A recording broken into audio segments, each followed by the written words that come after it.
মাদারীপুর শহরের ইটেরপুল এলাকার স্বাধীন জেনারেল হাসপাতালে ভুল চিকিৎসায় রেনু বেগম নামে এক রোগীর মৃত্যুর অভিযোগ উঠেছে। এ ঘটনায় নিহতের আত্মীয় স্বজনরা চিকিৎসক সহ সংশ্লিষ্টদের বিচার দাবি করেছেন। বিস্তারিত থাকছে মাদারীপুর নিজস্ব প্রতিনিধি ইসমাইল খান হৃদয়ের প্রতিবেদনে। শনিবার রাতে ঘটনা ঘটে। পুলিশ, নিহতের পরিবার এবং হাসপাতাল সূত্রে জানা গিয়েছে, মাদারীপুরের পানিছত্র এলাকার মৃত মালিক মোল্লার স্ত্রী রেনু বেগমকে বৃহস্পতিবার দুপুরে হার্নিয়া রোগ নিয়ে শহরের ইটেরপুল এলাকার স্বাধীন জেনারেল হাসপাতালে ভর্তি করা হয়। শুক্রবার দুপুরে ওই হাসপাতালের চিকিৎসক আল আমিন মোহাম্মদ নওশান অপারেশন করান। প্রায় 4 ঘন্টা অপারেশন শেষে রোগীকে বের করা হয়।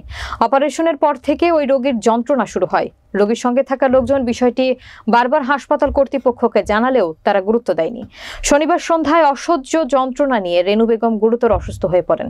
এক পর্যায়ে তিনি মৃত্যুবরণ করেন। তখন হাসপাতাল কর্তৃপক্ষ রোগীকে দ্রুত ঢাকায় নিয়ে যেতে বলে, কিন্তু রোগীর লোকজন বুঝতে পারেন রেনু বেগম মারা গিয়েছে। এ সময় নিহতের আত্মীয় স্বজন ক্ষোভে ফেটে পড়েন। ডাক্তার সহ সংশ্লিষ্টদের বিচার দাবি করেন তারা।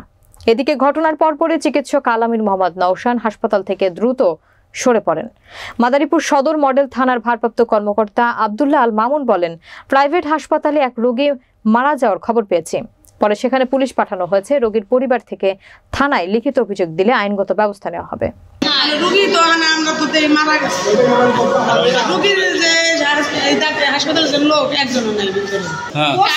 পরশুদিন ভর্তি হয়েছে। আমার মা সুস্থ মানুষ, বাড়ির থেকে সুস্থ মানুষ, তারা অপারেশন করছে 4টা। অপারেশন করার পর আমার মাকে বলছে যে আমরা এই রুগী ঠান্ডা তো আমরা এড়াইতে অপারেশন করবো না। কালকে জুম্মার নামাজের পর আমরা অপারেশনটা করে আমি নামাজ পড়ে আসে আপনার মাকে আমি অপারেশন করে দিব। আমরা বলছি যে আচ্ছা ঠিক আছে। সেই আমার মারে সে বললো কি লয়ে গেল 12:30টার সময় ওটিতে। আমি বাসা শুনে কি ওটিতে ঢুকছে 4টার সময়। ওই সময় যদি আমাকে ডাক্তারে যদি কইতো, যে সময় আমাকে বেড়ে দিয়েছে যে আপনার মা খুব সিরিয়াস খারাপ, আপনার এইখানে লয়ে যান, ডাক্তারের নাম জানেন? ডাক্তারের নাম নওশাদ।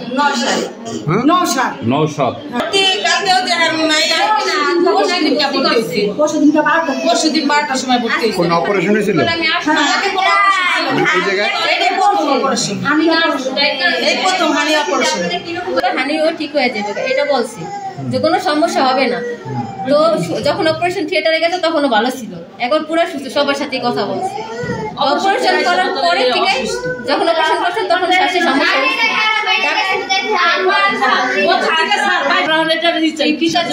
কি কারণে তারা এরকম ভাবে মারলাম নানিকে।